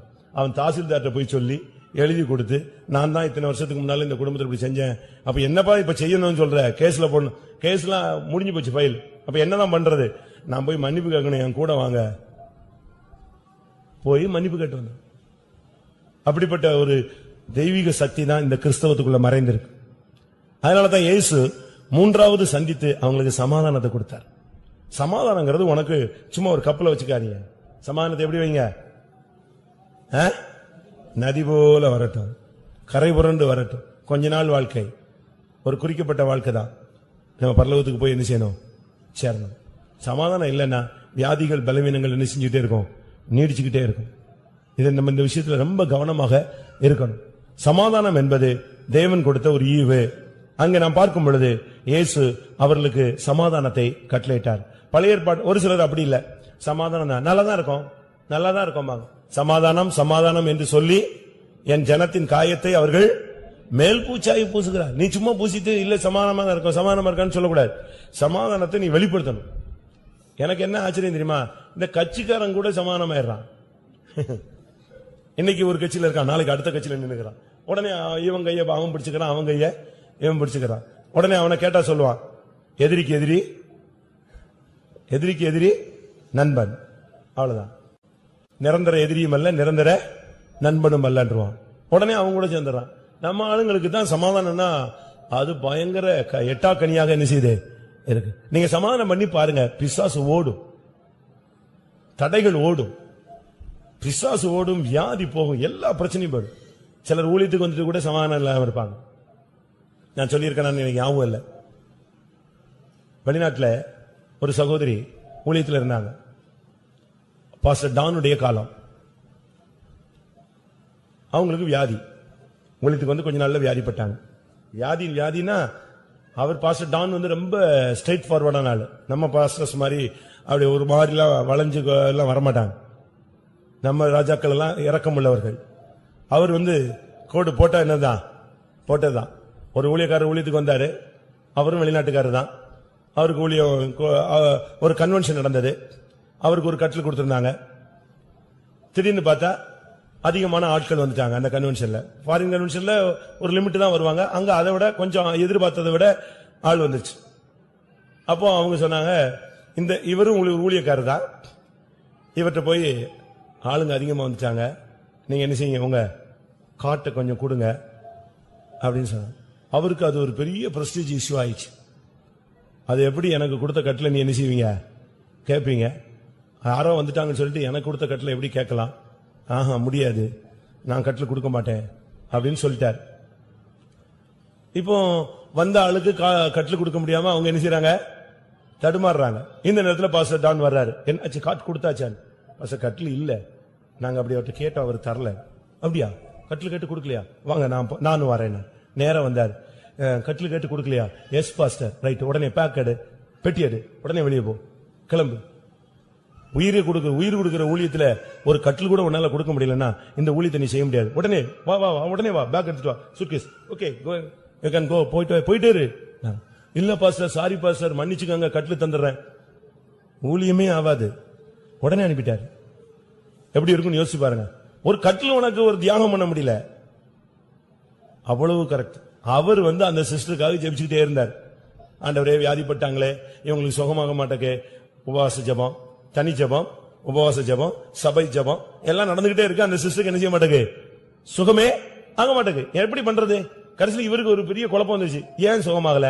வாக்குத்தத்தத்தை சொல்லியாச்சு, வசனத்தை சொல்லியாச்சு, அபிஷேகத்தில் நிரம்பியாச்சு, உபவாசம் போட்டாச்சு, எல்லாம் பண்ணியாச்சு, இன்னும் என்ன சுகமாகல? நேர போனார். சிஸ்டர், உங்க இந்த சிட்டிலேயே உங்க சிஸ்டர் இருக்காங்கன்னு கேள்விப்பட்டேன், உங்க ரிலேஷன் உங்க அக்கா இருக்காங்கன்னு கேள்விப்பட்டேன். தயவு செய்து நான் எல்லா ஜெபமும் பண்ணிட்டேன், ஒன்னும் கிளியர் ஆகல. நீங்க ஊழியத்துட்டு நான் உங்களை அனுப்பல, நீங்க கொஞ்ச நாள் என்ன செய்யுங்க, அவங்க வீட்டுல போய் இருங்க, கொஞ்சம் அவங்க உங்களை பராமரிக்கட்டும். மனுஷகுமாரன் ஊழியம் செய்யும்படிதான் வந்தார், ஊழியம் கொல்லும்படி என்ன செய்யல, வரல. இப்ப நீங்க ஊழியம் கொல்லும்படி வந்த மாதிரி தெரியுது. உங்களால நாங்க அவ்வளவு பேருமே ஏதோ டிஸ்டர்பா இருக்கு, எனக்கு ஆவியில தென்படுது. நீங்க என்ன செய்யுங்க, கொஞ்ச நாள் உங்க சிஸ்டர் வீட்டுல போயிருங்க. நான் எங்க போனாலும் போவனே தவிர நான் எங்க போக மாட்டேன், சிஸ்டர் வீட்டுக்கு மட்டும் போக மாட்டேன் அப்படின்னு சொன்ன. என்ன விஷயம்? நான் ஊழியத்துக்கு வரதுக்கு முன்னாலே அவட்ட பேசினது கிடையாது, இப்ப போய் என்னை போய் அங்க போய் விட்டா எப்படின்னாங்க. ஓஹோ கரெக்ட், இப்பதான் மருந்து என்ன செஞ்சிருக்கிறேன், கண்டுபிடிச்சிருக்கிறேன். இவ்வளவு நேரம் மெடிசன் தெரியாம தான் நான் நெஞ்சிட்டேன். என்னென்ன மெடிசனோ ஏத்திக்கிட்டே இருக்கிறேன். என்னது, என்னென்ன மெடிசன்லாம்? உபவாச ஜபம், சபை ஜபம், ஊழியக்கார ஜபம், தனி ஜபம், காலை ஜபம், மாலை ஜபம், என்னென்ன மருந்து இல்லாம ஏத்தி பார்த்துட்டேன். இது வரைக்கும் வியாதியும் சுகமாகல. வியாதி என்ன செய்யல, என்ன வியாதின்னு என்ன செய்யல, என்னால கண்டுபிடிக்க முடியல. இப்பதான் நான் கண்டுபிடிச்சேன். கட்டாயம் நீ உடனே வண்டி எடு, இவ்வளவு தூக்கி கொண்டு போய் எங்க விட்டுரு, அக்கா வீட்டுல விட்டு, அவங்க சுகமாயிட்டு வந்தா போதும், சமாதானம் ஆயிட்டு வந்தா போதும். என்ன நடந்துச்சு தெரியுமா? அந்த சிஸ்டர் பயந்து, ஐயோ திரும்ப நம்ம அக்கா வீட்டுக்கு போனா ஊழியம் போயிருமோ சொல்லி பயந்து உடனே போய் அவங்க சிஸ்டர்கிட்ட போய் மன்னிப்பு கேட்டுச்சு. நான் ஊழியத்துக்கு போறதுக்குனால இப்படி நடந்தது தப்பு தான், மன்னிச்சு. நம்புறீங்களா? மன்னிப்பு கேட்டு ஃபெய்த்தம் வந்தாங்க, சுகமாயிடுச்சு. வருஷ கணக்கா இருந்த வியாதி அன்னைக்கு சமாதானத்தோட அந்த ஆவி நெஞ்சிருச்சு. அவங்கள விட்டு ஓடி அவங்க யாரா மாறிட்டாங்க, சுகமுள்ளவங்கள மாதிரி ஊழியம் செய்றாங்க. பிசாசு ஒரு சின்ன பாயிண்ட் கிடைச்சா போதும், சின்ன இது கிடைச்சா போதும், அவன் எதுல வந்து உட்கார்ந்துக்குவான், அதுல வந்து உட்கார்ந்துக்குவான். நீங்க நினைக்கிறீங்க பிசாசுக்கு இடமே கொடுக்கலன்னு, சின்ன சின்ன அதுக்கு எவ்வளவு பிரசங்கங்கள் இருக்கு. வாய்ப்பு கிடைச்சா போதும் அவன் நேரம் வந்து எங்க உட்கார்ந்துருவான், உன் வீட்லயே வந்து உட்கார்ந்துருவான். அதனால இந்த விஷயத்துல நம்ம கவனமா இருக்கணும். உயிர்த்தெழுந்த இயேசு மூன்றாவது போய் சந்திச்ச இடம், சந்தித்த அனுபவம் ஒரு மனிதனுக்கு சமாதானத்தை கொடுக்கும்படியாக. நான்காவதாக யோவான் எழுதின சுவிசேஷம் 21ஆம் அதிகாரத்தில் இயேசு பின்மாறி போனவர்களை போய் சந்தித்தார். 21ஆம் அதிகாரத்தில் நாம் பார்க்கும் பொழுது முதல் வசனம் வாசிங்க.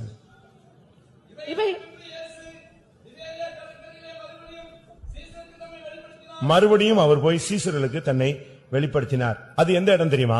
பேதுரு பின்மாறி போய், அவன் ஏற்கனவே சபிச்சிட்டான், ஏற்கனவே சத்தியம் பண்ணியாச்சு, ஏற்கனவே மறுதலிச்சாச்சு, ஏற்கனவே ஓடி போயாச்சு. இப்ப கடைசியில சொன்னா, நான் மறுபடியும் மீன் பிடிக்க போயிடலான்னு யோசிக்கிறேன், எனக்கு இது ஒத்து வராது, நான் மறுபடியும் மீன் பிடிக்கவே நெஞ்சிடறேன், போயிடுறேன், என் குலத்தொழிலே எனக்கு நல்லதா இருக்கும், நான் போயிடுறேன். உடனே இந்த கூட இருந்த ஆளுங்கெல்லாம் சொன்னாங்க, பிரதான அப்போஸ்தலனே போறாரு, நம்ம என்ன கதை, நானும் வந்துடுறேங்க, எங்களுக்கு அந்த தொழிலை விட்டு வந்தது கஷ்டமா தான் இருக்கு, நாங்களும் வந்துடுறோம். எல்லாரும் போயாச்சு.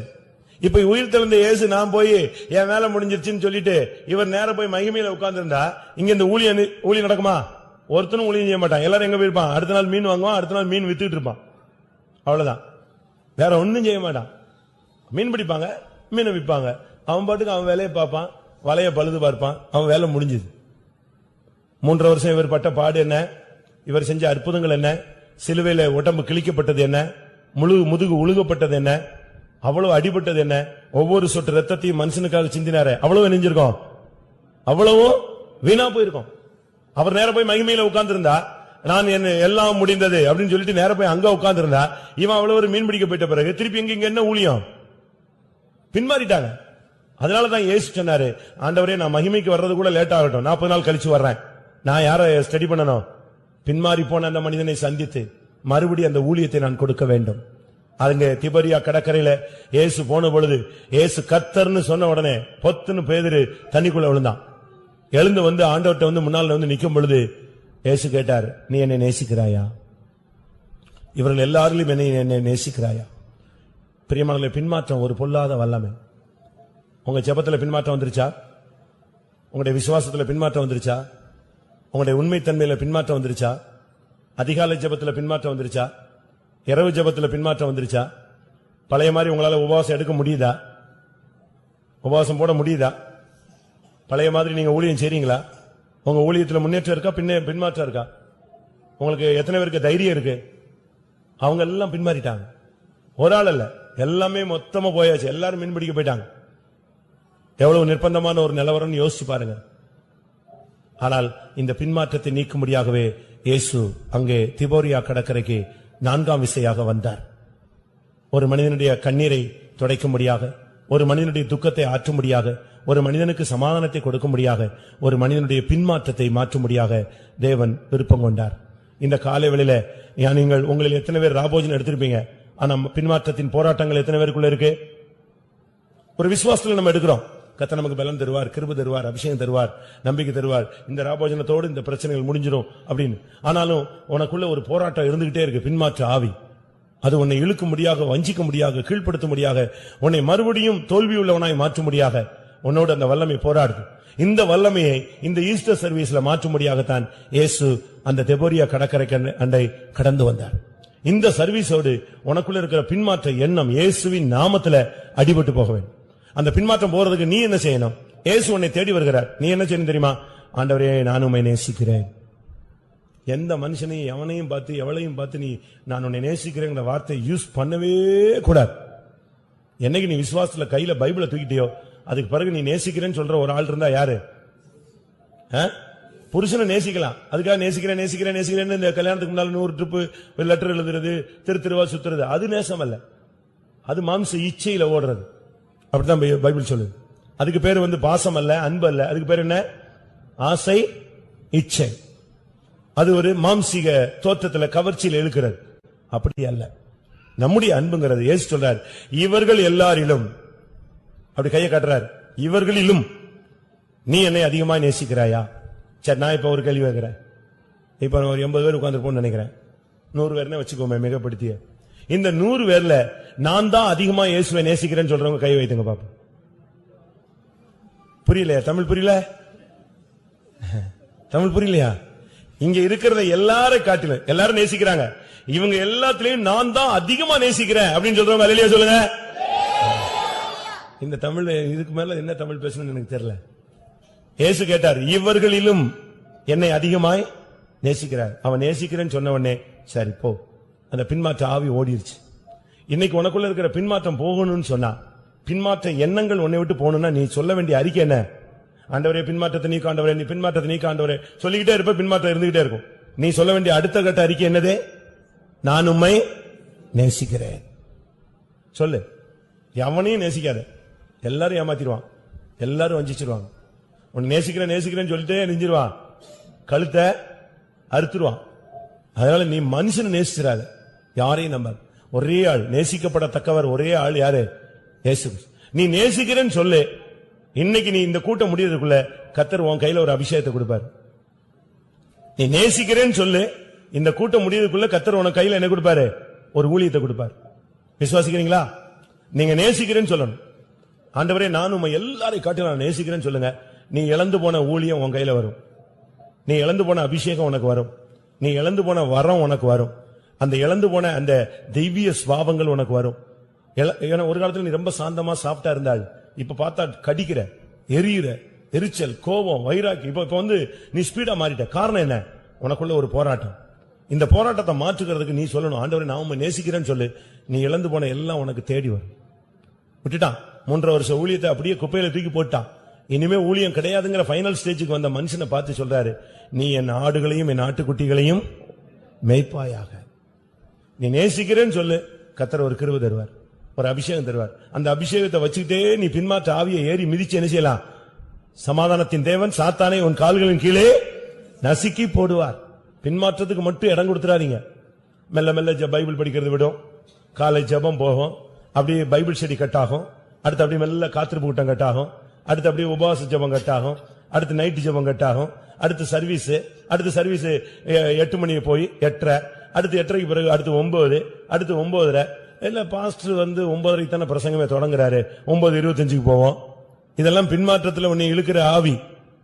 அதுக்கு காரணம் கிறிஸ்துவின் மேலுள்ள அன்பு உன்னை விட்டு உனக்குள்ள இணைஞ்சது குறைஞ்சிருச்சு. இப்ப நீங்க ரொம்ப தீர்மானம் எடுத்திருப்பீங்க, நான் விசுவாசிக்கிறேன். நேற்று ராபோஜனம் எடுத்திருக்கோம் இல்லையா? ஆண்டவர் பார்த்து ராபோஜனத்தோடு வந்துட்டாருன்னா எல்லாரும் போயிடுவோம். ராபோஜனம் போய் ஒரு 10 நாள் கழிச்சு வந்தா ஒரு 90% போகும். ராபோஜனம் முடிஞ்சு 1 மாசம் கழிச்சு வந்தா 80% போகும். ராபோஜனம் முடிஞ்சு 3 மாசம் கழிச்சு வந்தா 10%, 5% எனக்கு தெரியல. நான் யோசிப்பேன், அடிக்கடி யோசிப்பேன், அது சரியான யோசனையா தப்பான யோசனையா தெரியாது. புது வருஷத்துல வந்துட்டாருன்னா எல்லாரும் போயிடுவானே. புது வருஷத்துல வந்தா எல்லா இப்ப சுத்திரிப்புனா எங்கேயோ ஒரு சபையில ஒரு மாதிரி நடக்கும், ஒரு சபையில ஒரு மாதிரி நடக்கும். புது வருஷம் தான் முழு உலகத்துல இருக்கிற சர்ச்சை என்ன செய்யும்? தன்னை சுத்திகரிச்சு ரெடியா இருக்கும். கூப்பிட்டாருன்னா பிரச்சனையே கிடையாது. சபை அவ்வளவு என்ன செய்யும்? 90% அடிச்சு பாஸ் ஆகும். சென்டம் கூட அடிச்சிருவாங்க, அந்த லெவல் போயிடலாம். அதனால நீங்க சுத்திகரிச்சுட்டு நீங்க விட்டுறக்கூடாது. நீங்க ஒரு வார்த்தை சொல்லிக்கிட்டே இருங்க, இயேசுவே நான் உம்மை நேசிக்கிறேன். காலையில எந்திரிச்ச உடனே சொல்லு, இயேசுவே நான் உம்மை நேசிக்கிறேன். என்ன வந்தாலும் நான் உம்மை நேசிப்பேன். கிறிஸ்துவின் அன்பை விட்டு எந்த ஒரு வல்லமை என்னை பிரிக்க மாட்டாதுன்னு நான் நிச்சயித்திருக்கிறேன். இயேசுவை நேசிக்கிறேன்னு சொல்லு, அந்த வார்த்தையை சொல்லு. மனுஷனை பார்த்து சொன்ன காலங்கள் முடிஞ்சிருச்சு. இனி தேவனை பார்த்து நீ சொல்ல வேண்டிய காலம் வந்து விட்டது. அடுத்ததாக லூக்கா 24:50. பின்பு அவர் பெத்தானியா வரைக்கும் அவர்களை அழைத்துக் கொண்டு போய் தம்முடைய கைகளை உயர்த்தி அவர்களை ஆசீர்வதித்தார். இங்கே அடுத்த தரிசனம் ஆசீர்வதிக்கக்கூடிய ஒரு தரிசனம். பெத்தானியா வரைக்கும் அவர்களை அழைத்துக் கொண்டு போய் அந்த இடத்துல அவர்களை ஆசீர்வதித்தார். ஏன்னா இந்த ஜனங்களை ஆசீர்வதிக்கிறது அவருக்கு பிரியம். இஸ்ரவேலை ஆசீர்வதிப்பது அவருக்கு பிரியம் என்று வேதம் சொல்லுகிறது. ஒரு ஜனம் ஆசீர்வதிக்கப்படணும். இன்னைக்கு பாருங்க, எங்க போனாலும் தடை, எங்க என்ன செஞ்சாலும் தடை, போட்டி, பொறாமை, எதிர்ப்பு, வஞ்சிப்பு, ஏமாற்றம், பயங்கரமான போராட்டமான ஒரு காலம். இப்ப நீங்க போய் 10 ரூபாய்க்கு ஒண்ணு சொல்லிட்டு வந்தீங்கன்னா அடுத்த செகண்ட் என்ன செய்யும்? 8 ரூபா, 4 ரூபா, 3 ரூபா. அவன் எல்லாம் மிரளுவான், எப்படிடா இப்படி கொடுக்க முடியுமா? உலகத்துல இப்படி நடக்குது. உலகத்துல இப்படித்தான். இப்ப பாருங்க, நம்ம சபை, இப்ப நம்ம சபைக்கு அடுத்து எதிர்த்தாக்கல இன்னொரு சபை வைப்பா. அவங்க என்ன சொல்லுவாங்க, நம்ம நகை போடக்கூடாதுமா, அவங்க நகை போட்டாலும் பரலோகத்துக்கு என்ன செஞ்சிடலாம், போயிடலாமா. நம்ம ஞானசானம் எடுத்தாதான் பரலோகத்துக்கு போவோம்னு சொல்லுவோம். அவன் சொல்லுவான், என்ன சிலுவைக்கல்ல ஞானசானம் எடுத்தான், அவன் போலையா பரதேசி, இன்றைக்கு என்னோட கூட நீ பரதேசி, அப்படிலாம் சொல்லி கொடுப்பான். நகை போடக்கூடாதுன்னு சொல்லல, கர்த்தர் அதெல்லாம் போடத அனுபவிச்சிருக்காரு. பழைய ஏற்பாட்டுல பாருங்க, ரெபெக்கால் போடலையா, அவ போடலையா, எப்படி இதெல்லாம் சொல்லுவான். மருந்து எடுக்க கூடாது அப்படிலாம் கிடையாது, அதெல்லாம் எடுக்கலாம். ஆண்டவர் தான் டாக்டரை என்ன செஞ்சிருக்காரு, ஏற்படுத்தியிருக்கிறாரு. ஆண்டவர் தான் என்ன செஞ்சார், பச்சளை எல்லாம் மூலிகை மருந்தெல்லாம் என்ன செய்யறாரு, தயாரிச்சே வச்சிருக்காருன்னு சொல்லுவான். அது பிரியமானவர்களே, நாம் இந்த நாட்கள்ல ரொம்ப கவனமாக இருக்க வேண்டிய நேரம். அதனாலதான் கர்த்தர் இந்த போட்டிகள் மத்தியில உன்னை ஆசீர்வதிப்பார், பொறாமைகள் மத்தியில கர்த்தர் உன்னை ஆசீர்வதிப்பார். அந்த சீசர்களை அழைத்து அவர்களை ஆசீர்வதித்து விட்டு போனார். ஆசீர்வாதம் என்று சொல்லுகிறது, ஒவ்வொரு நாளும் ஆசீர்வதிக்கப்படணும், ஒவ்வொரு தொழிலும் ஆசீர்வதிக்கப்படணும், உன் பிள்ளைகள் ஆசீர்வதிக்கப்படணும், உன்னுடைய புருஷன் ஆசீர்வதிக்கப்படணும், உன் மனைவி ஆசீர்வதிக்கப்பட்டவளா இருக்க வேண்டும். அடுத்து உன்னுடைய குடும்பம் ஆசீர்வதிக்கப்பட்டா இருக்கணும், உன்னுடைய கையின் பிரயாசங்கள் ஆசீர்வதிக்கப்பட்டதா இருக்கணும், உன்னுடைய குடும்பத்தில் உள்ள ஒவ்வொரு காரியங்களும் ஆசீர்வதிக்கப்பட்டிருக்கணும். அவனையும் அவனுக்கு உண்டான எல்லாவற்றையும் நீர் ஆசீர்வதித்தீர். முழுவதும் ஆசீர்வதிக்கப்பட்ட ஒரு வாழ்க்கை இருக்கிறது. அந்த நாட்களில் இயேசுவை பின்பற்றினவங்களுக்கு எந்த விதமான ஐஸ்வர்யமும் கிடையாது, எந்தவித மேன்மையும் கிடையாது. இயேசுவை பின்பற்றினவர்கள் ரொம்ப கஷ்டங்கள்ல வேதனைகள்ல தான் போனாங்க. கொரிந்தியர் சபையை நீங்க படிச்சு பாத்தீங்கன்னா, அவங்க பயங்கர கொடிய தரித்திரத்துல போனதாக 8ஆம் அதிகாரத்துல சொல்லி இருக்கு. கொடிய தரித்திரம். ஆனா கர்த்தரை விட்டு அவங்க விலகவே இல்லை. ஆனால் வேதம் சொல்லுகிறது, கர்த்தரை நம்புகிறவனோ செழிப்பான். உன்னை ஆசீர்வதிப்பது தேவனுடைய சித்தமாக இருக்கிறது. நீ இதுவரைக்கும் பலவிதமான தடைகள், போராட்டங்கள், குழப்பங்கள்ல நீ இருந்த காலங்கள் முடிவடைகிறது. உயிர்த்தெழுந்த இயேசுனுடைய ஒரு ஊழியம் அவர்களுக்கு தரிசனமாகி அவர்களை ஆசீர்வதித்தார். அடுத்ததாக நாம் பார்க்கும் பொழுது யோவான் 20ஆம் அதிகாரம் 27ஆம் வசனம். பின்பு அவர் தோமாவை நோக்கி, நீ உன் விரலை இங்கே நீட்டி என் கைகளை பார், உன் கையை நீட்டி என் விலாவிலே போடு, அவிசுவாசியாயிராமல் விசுவாசியாயிரு என்றார். ஆறாவதாக அவர் அவனுக்கு ஒரு தரிசனத்தை கொடுத்தார். இவர் தரிசனம் கொடுக்கும் போதெல்லாம் யாரு மிஸ்ஸிங்க? இவர் வருவாரு, யார் இருக்க மாட்டா? கல்லறையில தரிசனம் ஆகும்போது 2 பெண்கள் தான். அடுத்த தரிசனம் ஆகும்போது வேற 2 சீசர்கள். அடுத்து சமாதானம் சொல்லும் பொழுது யார் தான் இருக்கா? இவனை காணும். அடுத்து திபோரியா கடற்கரைக்கு வந்தா யாரு காணும்? இவனை காணும்.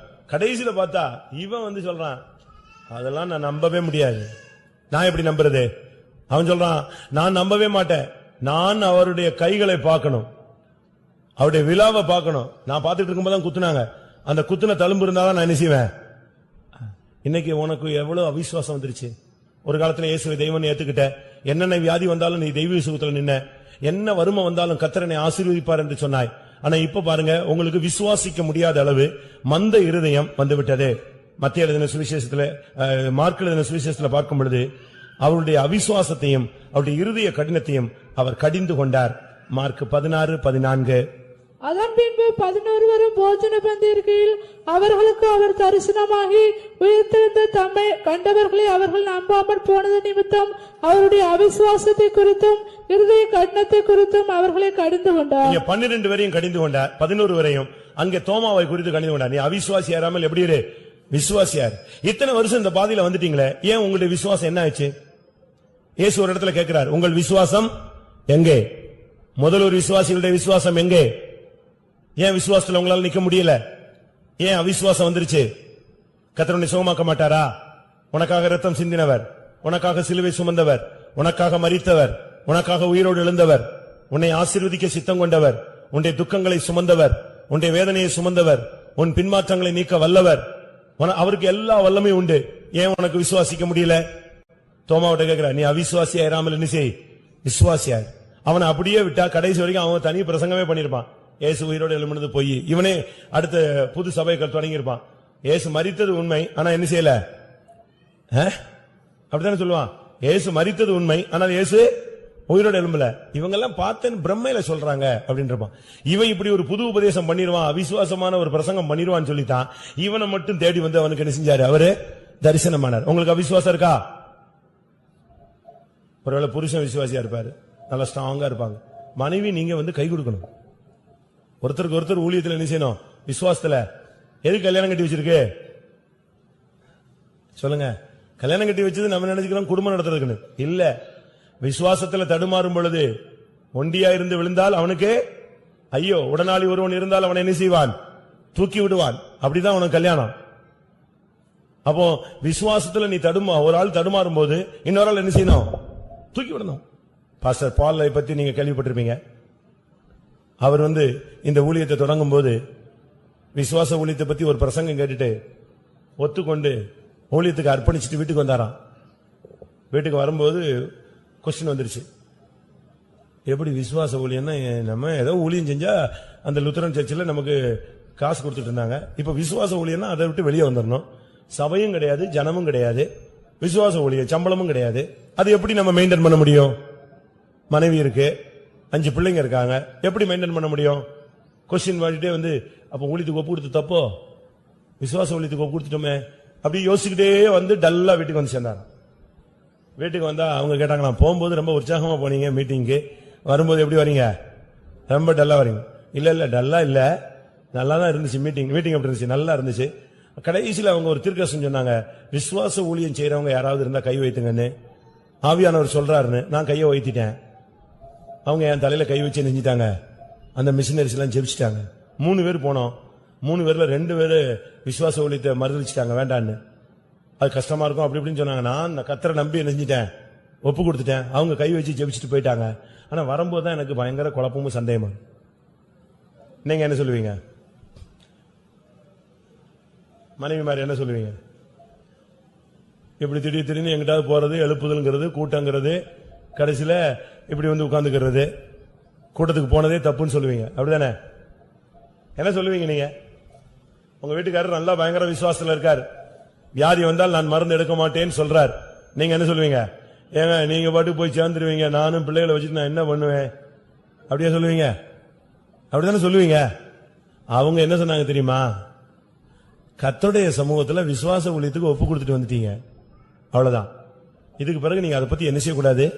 யோசிக்கவும் கூடாது, துக்கப்படவும் கூடாது. நமக்கு ஒண்ணுமே இல்லாட்டாலும் இந்த பைப்புல வர்ற தண்ணி வராதா, அதை வச்சு நம்ம குடிச்சிட்டு என்ன செய்யலாம்? ஊழியம் செய்யலாம். உடனே அவருக்கு முகமே மாறிடுச்சான். உண்மையா அப்படி சொல்றியா அப்படின்னு கேட்டாராம் ஒய்ஃப்ட. உண்மையாவே சொல்றேன். ஆமா, கார்பரேஷன் தண்ணி கிடைச்சா போதும், அதை குடிச்சு நம்ம வண்டி ஓட்டலாம், நம்ம பிள்ளைகளை வளர்த்துக்கலாம், பாத்துக்கலாம், ஊழியம் செய்யலாம். அதோட ஒப்பு கொடுத்தவர் தான். இப்படி துணை எங்கேயாவது இருக்கா? எப்படிப்பட்ட துணை இருக்கா எங்கேயாவது? அப்படி இருந்தாதான் குடும்பமா விசுவாச ஜீவித்தை நிச்சய முடியும், காத்துக்கொள்ள முடியும். இல்லன்னா பரலோகம் உண்டா, அது நான் போய் பார்த்தால் தான் நான் நம்புவேன். நீ பாக்குறாளோ வாழ்ந்தாதானே நீ அங்க போக முடியும். அதை பாக்குறதுக்கு பரலோகம் உண்டா? யாரு செத்த பண்ண எங்க போனான்னு யாரு பார்த்தது? யாரு போய் அதை சந்திச்சது? நரகம் யார் சொன்னது? யார் பரலோகத்தை பார்த்தது? கரெக்ட். நீ பரலோகத்தை பார்க்கணும்னாலே அதுக்கு ஒரு லைஃப் இருந்தாதான் எங்க போக முடியும். நல்ல போராட்டத்தை போராடினேன், விசுவாசத்தை காத்துக்கொண்டேன், இது முதல் எனக்கு நீதியின் கிரீடம் வைக்கப்பட்டிருக்கிறது. நீ விசுவாசத்தை காத்துக்கொண்டு போனாதானே அது கிடைக்கும். அவிசுவாசத்தில் இருந்தா ஏன் உன்னால தேவனை விசுவாசிக்க முடியல? நீ எங்க இருந்த? உன்னுடைய ஆரம்ப ஸ்டேஜ் என்ன? ஒண்ணுமில்லாத இடத்துல கர்த்தர் உனக்கு உருவாக்கி கொடுக்கலையா? இல்லாத இடத்துல கர்த்தர் உன்னை இருக்கிறத அழைக்க வைக்கலையா? புழுதியில கிடந்த உன்னை குப்பையில இருந்து தூக்கி கொண்டு வரவில்லையா? உன்னை சிங்காசனத்தில் கொண்டு வந்து வைக்கணும்னு அவருக்கு திட்டம் இல்லையா? அவருக்கு உன்னை குறித்து ஒரு பெரிய விசுவாசம் இருக்கு. எப்படி ஆயினும் அவனை என்ன செஞ்சிடலாம்? உருவாக்கிடலாம். ஆனா உனக்கு தான் என்ன, கர்த்தர் உருவாக்குவாரான்னு ஒரு சந்தேகம். ஒரு பெரிய சிற்பியும் அவனுடைய நண்பனும் ஒரு ரோட்ல போயிட்டு இருந்தாங்க. அங்க ஒரு பெரிய கல் கிடந்துச்சான், ஒரு கருங்கல், கிரானைட்ஸ். எங்கேயோ ஏத்திட்டு போனது விழுந்து ஓரத்துல தள்ளி வச்சுட்டாங்க. அதை கொண்டு போனவங்க அதுக்கு பிறகு யூஸ்லெஸ், கொண்டு போக முடியாது, தூக்கிட்டுலாம் எடுக்க முடியாதுன்ட்டு அந்த பெரிய பாறாங்கல்லாம் அங்க போட்டு போயிட்டான். அது கிடந்துச்சு. இவன் திடீர்னு அந்த சிற்பியும் அவனும் அந்த இடத்துக்கிட்ட வந்தாங்க. வந்து பார்த்தாங்க.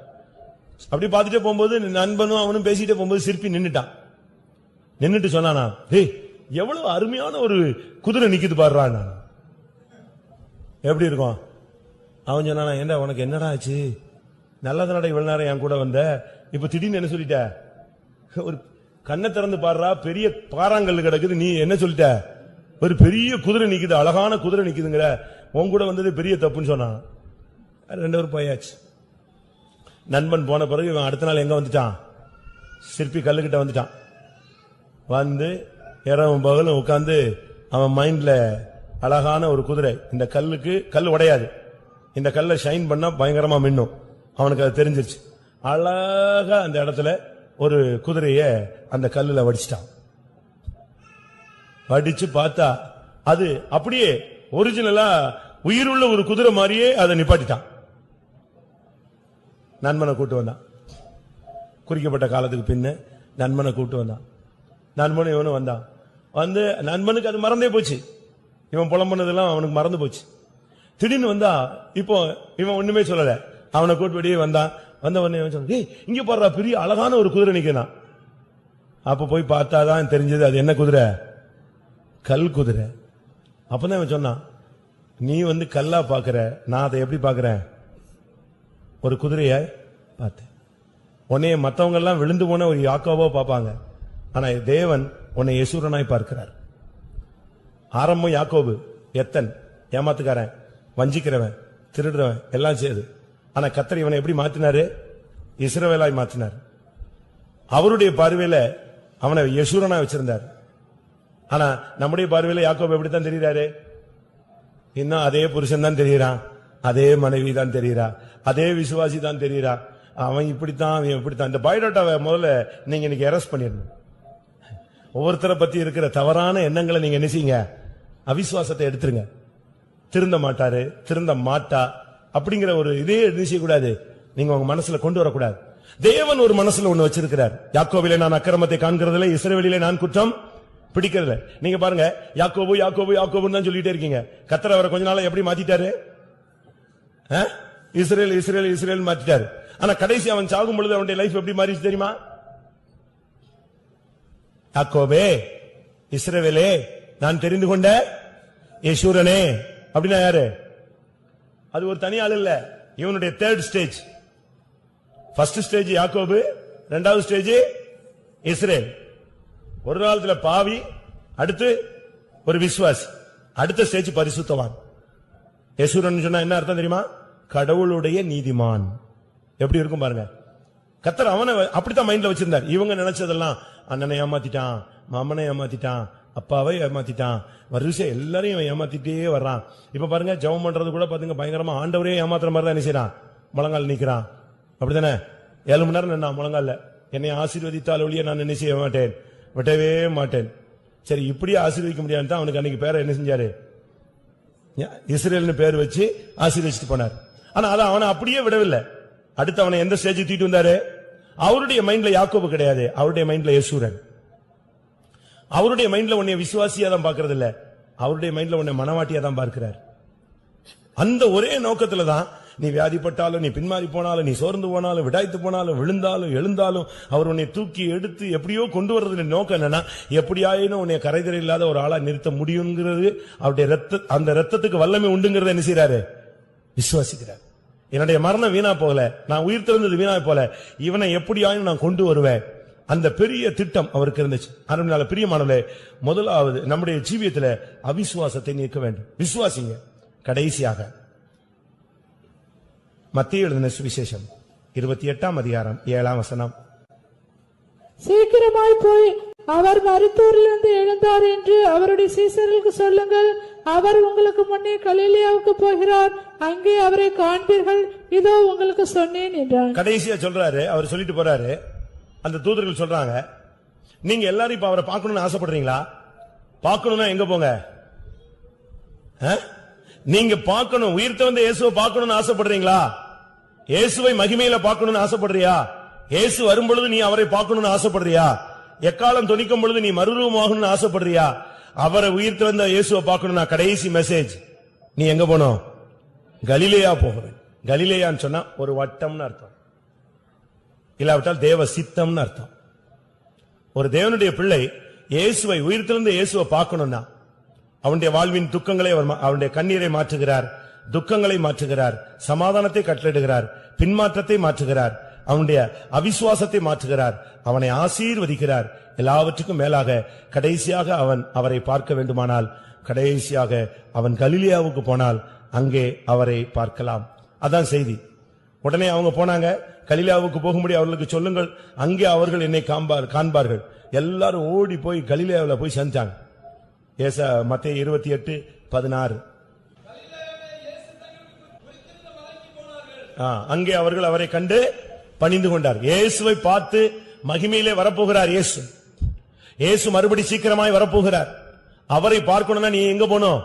உயிர்த்தெழுந்த இயேசுவை பார்க்கணும்னா கடைசியா நீ பார்க்க வேண்டிய, நீ போய் தரிசிக்க வேண்டிய இடம் எது? கலிலேயா.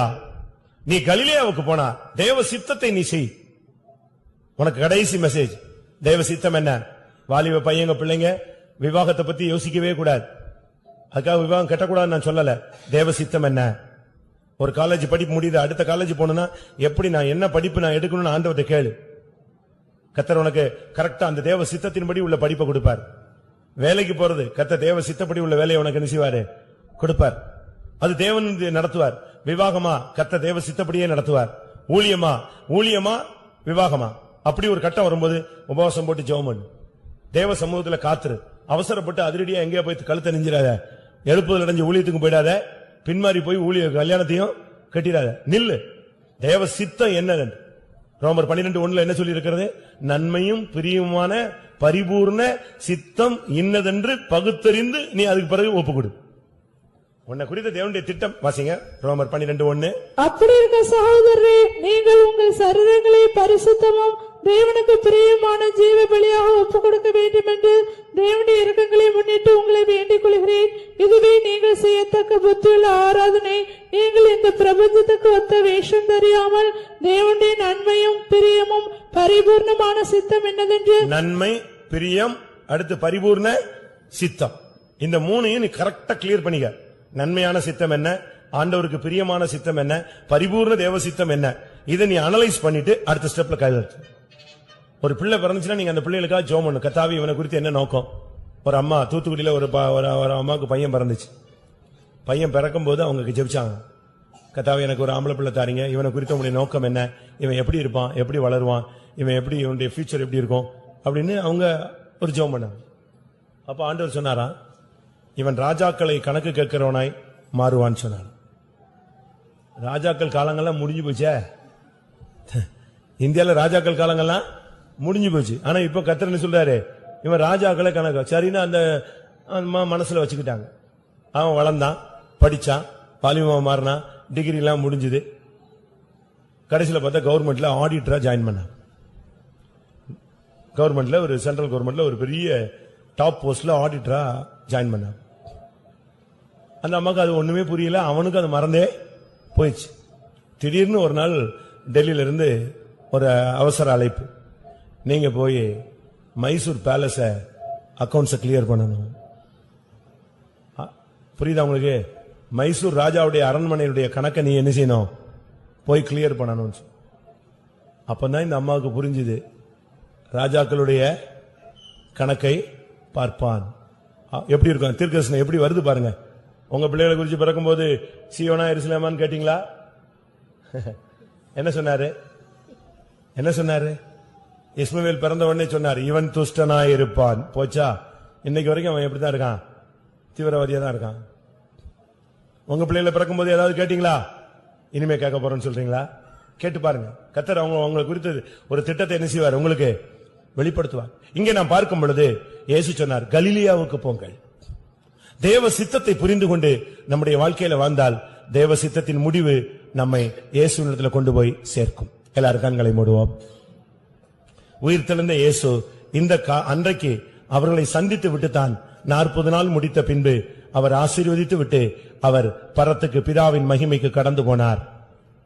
இன்றைக்கு இந்த உயிர்த்தெழுந்த இந்த ஆராதனையில கர்த்தர் உன் துக்கத்தை மாற்றும்படியாக வந்திருக்கிறார். சில நிமிடங்கள் கண்களை மூடி முழங்கால் படியிடலாம். இந்த 7 நோக்கமும் இப்போ உனக்குள் நிறைவேற்றப்பட வேண்டும். கர்த்தருடைய பந்தியில பங்கெடுத்த பிறகு நீ துக்கப்படாத. நீ வடிக்கிற கண்ணீர் விருதாவாய் போகாது. எத்தனை பேர் அதை நம்புறீங்க அந்த வசனத்தை? நான் வடித்த கண்ணீர் எல்லாம் தேவனுடைய துருத்தியில் கணக்கில் இருக்கிறது. உன் ஊழியத்துக்காக, உன் பிள்ளைகளுக்காக, புருஷனுக்காக நீ போகிற கொடுமையான பாதைகள் நிமித்தம் நீ வடித்த கண்ணீர்கள் ஒன்றும் விருதாவாய் போவதில்லை. உன் கண்ணீரை காண்கிறவர். உயிர்த்தெழுந்த இயேசு இந்த கூட்டத்தில் உன் அழுகையை அவர் ஆனந்த களிப்பாய் மாற்ற விரும்புகிறார். நீ இனிமேல் துக்கப்பட வேண்டிய அவசியம் இல்லை. நம்பிக்கையற்ற நிலவரத்தில் நீ போக வேண்டாம். கர்த்தர் என்னோடு இருக்கிறார் என்கிற நிச்சயத்தோடு போ.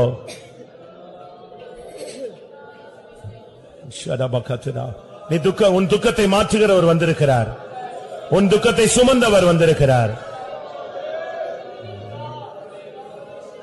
ஏன் சமாதானம் இல்லாமல் இருக்கிறாய்? இன்றைக்கு இந்த காலை வேளையில உன்னுடைய சமாதானத்தை கர்த்தர் நதி போல புறப்பட்டு வர பண்ணுகிறார். நீ பூர்ண சமாதானத்தை காத்துக்கொள்வாயாக. யாவரோடும் சமாதானமாயிரு. உன் வியாதி பலவீனங்கள் எல்லாம் ஓடி போய்விடும். பின்மாற்ற ஆவியை கடிந்து கொள்ளும்படியாக உயிர் திறந்த இயேசு இதோ கடந்து வந்திருக்கிறார். உன்னுடைய அவிசுவாசத்தை நீக்க அவர் போராடி கொண்டிருக்கிறார். சொல்லு, வாயை திறந்து சொல்லு, கர்த்தாவே நான் உம்மில் நேசிக்கிறேன்.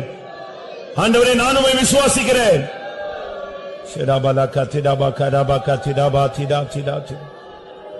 உன் சாபத்தை ஆசீர்வாதமாய் மாற்ற விரும்புகிறார். நீ புறஜாதிகளுக்குள்ளே சாபமாய் இருந்தது போலவே உன்னை புறஜாதிகளுக்குள்ளே நான் ஆசீர்வாதமாய் மாற பண்ணுவேன் என்று வாக்கு பண்ணுகிறார். எல்லாவற்றுக்கும் மேலாக நீ கலிலேயா போனால் அவரை பார்க்கலாம். இதோ சீக்கிரமாய் இயேசு வரப்போகிறார். நாம் தேவ சித்தம் செய்தால் அவரை போய் நேரடியாக முகமுகமாய் பார்ப்போம்.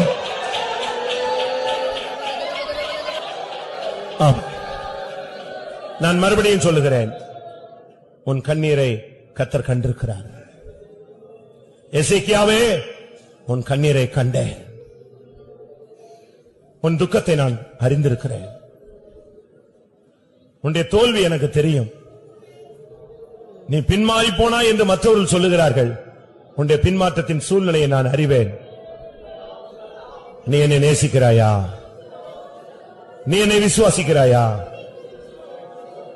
இந்த கூட்டத்தில் நான் ஒரு கரத்தை நோக்கி பார்க்கிறேன். அது ஆசீர்வதிக்கிற கரம். கர்த்தர் உன் பிள்ளைகளை ஆசீர்வதிக்க போகிறார். உன் தொழிலை ஆசீர்வதிக்க போகிறார். உன் சபையை ஆசீர்வதிக்க போகிறார்.